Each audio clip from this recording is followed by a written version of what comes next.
Hey, family. Happy Sunday. It has been a minute, hasn't it? So many things have happened. A few weeks ago, I was busy. Last week, I almost lost my voice. And so here we are. And we can spend time and I can tell you all the things that happened. Or we can just be excited that we're back together again. And I'm here to bring you another episode of Fancy Thoughts. Fostering achievement, never compromising you thoughts. Where my desire is to help to ignite the greatness that's on the inside of you and help you to release it to the world that's waiting for you. And that is my whole desire as creator of Live Fancy Life. Again, live, fostering achievement, never compromising you life. And so I want to continue to bring to you fancy thoughts that give you a new perspective, give you insight or awaken some of the thoughts that you may have allowed to lie dormant, or remind you of some things just to help you to go out this week and be great. Today has been a great day. I finished up today and had that privilege of being the guest on the talk show, My Story, with Michelle Forbes. We're able to go out and hear testimonies or just life stories of other people that have been through some things and are just living their life, living their best life and doing what God has created and called them to do. And so if you haven't had a chance to check it out, please do so. And I'll make sure that I provide the links either directly after this post or as a comment on these posts. So make sure you check it out. And I'm so excited this week to bring you our fancy thoughts. So our first fancy thought is don't say someone else's no for them. Let me say that again. Don't say someone else's no for them. What do I mean by that?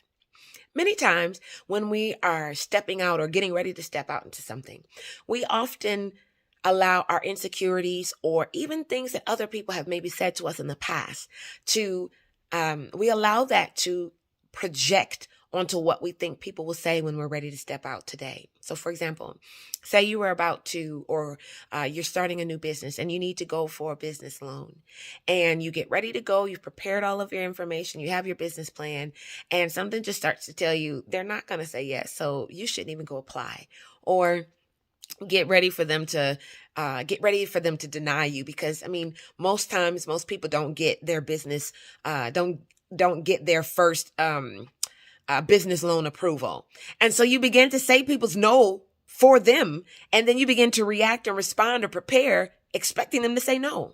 What that does is that puts you in a negative place. And instead of walking from a place of victory and success and prosperity, you begin to walk from a place of rejection and an expected negative response. You're setting yourself up for failure, or you're setting yourself up for a much harder road than the one you have to walk.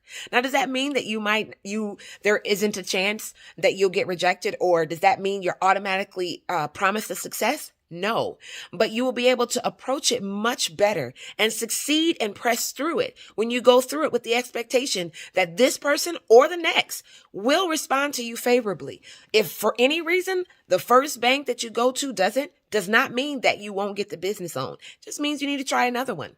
Just because you're going to ask someone to do something and they say no, doesn't mean that no one will do it for you. It just means maybe that wasn't the right person, or maybe it wasn't the right time. So don't say someone else's no for them. Allow or believe that the best is coming on your behalf and that there is an opportunity that is waiting to be launched for you. There is a business, there is a bank that's waiting to give away money, and you're the right person for them to give that to. There is someone who's looking for an opportunity to give or to invest in someone else's business or life. And you will be that person that they're willing to do that for. Don't give somebody else's no for them. And secondly, get prepared in advance. This one is kind of a big thing. And what I mean by that, let me say it differently. Get prepared for change in advance. What do I mean by that? Let's say there's something that's in your life that you need to change. Something that you're doing, whether it be a habit or a confession or a behavior that you need to change. It's it's a knee-jerk reaction, or it's a usual response. So say normally whenever XYZ happens, you always in the past responded with 1, 2, 3, and you want to change that. The key is to prepare for that change in advance. What do I mean? If normally under XYZ circumstances, you always do 1, 2, 3, first of all, think about what is it that you want to do instead. For example, let's say whenever, someone, and I should have a better example in my head. I want to give one, but let's say that you're a smoker and you're trying to quit smoking, right? And so whenever you get stressed out, you smoke. Or here's a better one that I can probably relate better to.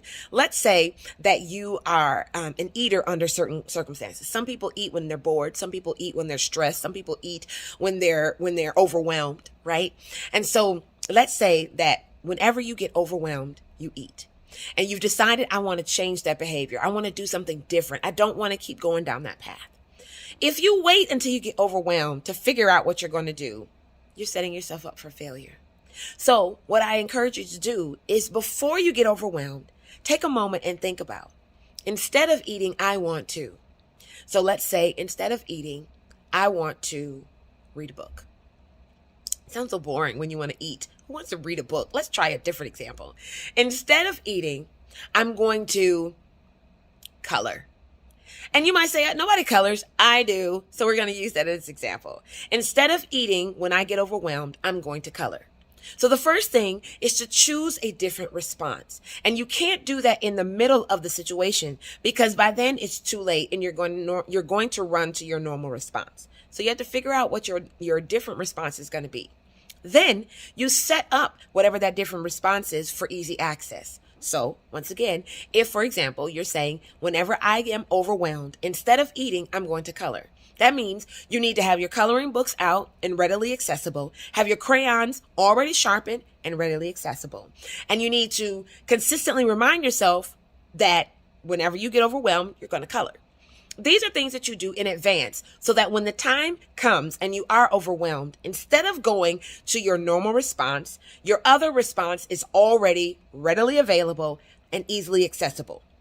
So if that means instead of eating and you normally eat snacks, you need to put your coloring book in the kitchen on the counter next to the refrigerator, then that's what you need to do.